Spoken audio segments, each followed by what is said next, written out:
Testing of Fuji Differential Pressure Transmitter. The unit has been set to a calibration range of input signal from 0 to 630 mm H2O. For testing, we add a 24-volt DC power supply, a multimeter in order to measure the milliamp output, and some pressurized air as input signal, and a water column.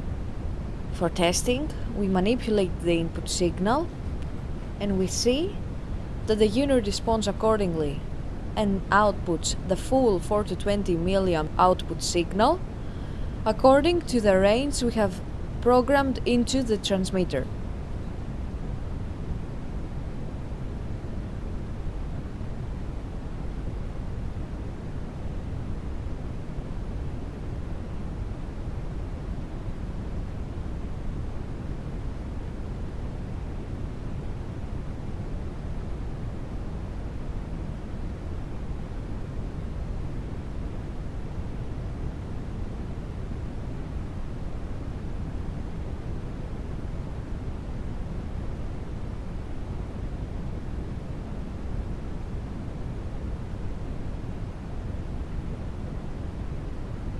It is now clear that the differential pressure transmitter is working successfully and is ready to be delivered to the customer.